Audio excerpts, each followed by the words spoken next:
Saya akan menyampaikan laporan aksi perubahan terkait pelatihan kepemimpinan administrator angkatan pertama tahun 2020.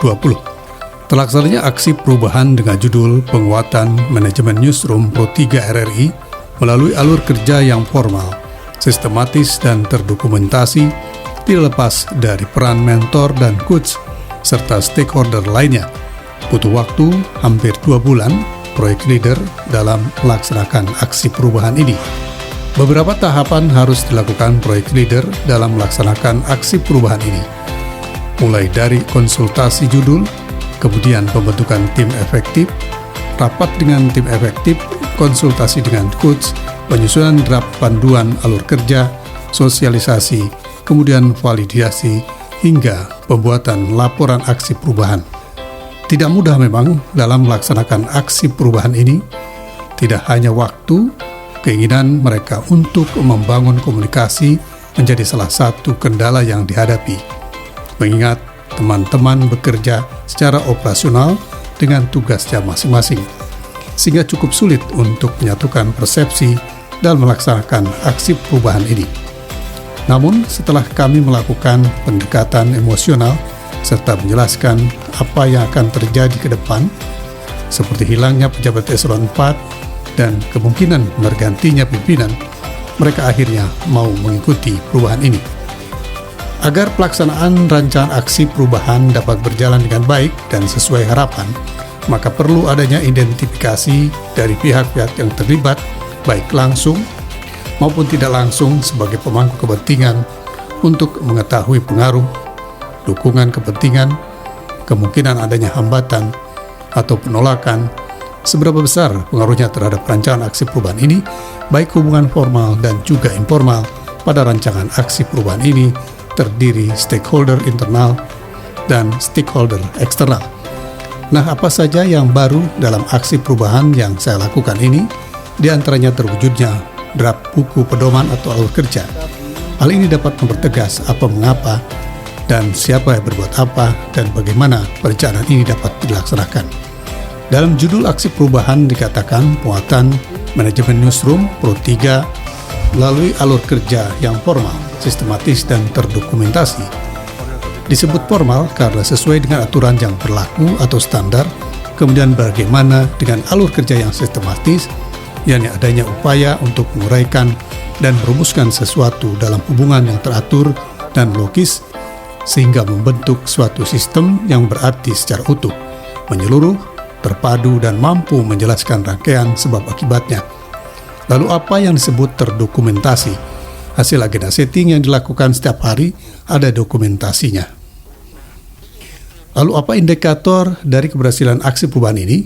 Adalah kedisiplinan terbangun dan hal ini dapat dilihat dari daftar hadir yang ada.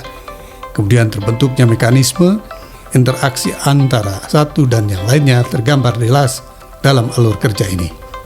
Ini adalah contoh indikator keberhasilan aksi perubahan. Terwujudnya draft buku pedoman alur kerja. Di alur kerja tampak jelas apa saja tugas dari stakeholder yang terlibat, mulai dari listing berita yang dilakukan koordinator liputan, kemudian agenda setting, kemana saja hasil agenda itu didistribusikan, baik untuk buletin berita maupun untuk siaran di studio seperti ROS, dialog, dan wawancara. Kemudian siapa saja unsur-unsur yang terlibat dalam pelaksanaan agenda setting adalah eksekutif produser, merupakan gabungan dari produser, intek, dan koordinator liputan. Peran dari Expro ini sangat penting. Expro bertugas perancang atau show apa saja yang ingin dihadirkan pada satu hari itu. Lalu bagaimana menentukan berita utama atau top news, topik apa yang akan ditampilkan, kemudian siapa saja narasumber yang akan diundang ke studio atau melalui telepon. Setelah merancang, kemudian Expro berkoordinasi dengan produser studio dan juga desk editor untuk melaksanakan hasil agenda setting tersebut. Keberhasilan siaran Pro 3 akan bergantung kepada eksekutif produser atau Expro. Contoh lain indikator keberhasilan adalah dari kedisiplinan stakeholder. Kehadiran mereka untuk melaksanakan tugas di sini mulai terbangun. Yang biasanya datang dan pulang semaunya sekarang tidak lagi demikian. Contoh lain indikator keberhasilan yaitu adanya laporan kinerja per day part. Di sini akan terlihat seperti apa sistematis kinerja terlaksana, akan tergambar apa-apa saja yang terjadi, output siaran seperti dialog dan wawancara, apakah narasumber hadir ke studio atau tidak, output ROS, apakah reporter bisa dihubungi, seperti apa sinyalnya, dan kondisi perangkat siar, baik pesawat telepon, komputer, mixer, maupun AC di studio, apakah tidak dingin atau bocor. Kemudian kru yang bertugas, apakah semuanya tim hadir, sebab apa tidak hadir. Nah, di sini tercatat dengan jelas. Di samping ada logbook atau buku besar untuk mencatat ritme dari siaran tersebut berlangsung. Contoh indikator lainnya adalah terdokumentasinya hasil agenda setting. Hasil agenda setting terdokumentasi di aplikasi CMS. Di sini dapat dilihat reporter atau satker yang aktif dalam mengirimkan agenda liputan atau peristiwa maupun isu aktual yang terjadi. Lalu apa tujuan selanjutnya yang ingin dicapai proyek leader melalui aksi perubahan ini? Yaitu terbagi dua. Jangka menengah, terlaksananya implementasi pedoman atau alur kerja agenda setting. Monitoring implementasi pedoman atau alur kerja agenda setting agar terjaga validitasnya. Ketiga, pembuatan buku panduan alur kerja atau workflow bagi Pro 3 RRI. Kemudian untuk jangka panjang, terimplementasinya alur kerja atau workflow di newsroom Pro 3 RRI oleh kru sesuai dengan panduan yang ada. Dapat digunakannya buku panduan untuk seluruh pemberitaan RRI Satker daerah. Kemudian apa manfaat yang ingin diraih melalui aksi perubahan ini? Selain meningkatkan kepercayaan masyarakat terhadap lembaga kita RRI, juga bagi project leader. Manfaat bagi project leader sebagai peningkatan kemampuan kepemimpinan.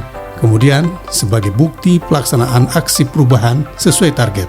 Kemudian manfaat terhadap stakeholder sebagai wadah stakeholder eksternal untuk berpartisipasi dan terlibat langsung dalam kegiatan siaran di Pro 3 RRI. Interaktivitas Pro 3 RRI bisa dijadikan sebagai kontrol sosial terhadap kebijakan yang berlaku.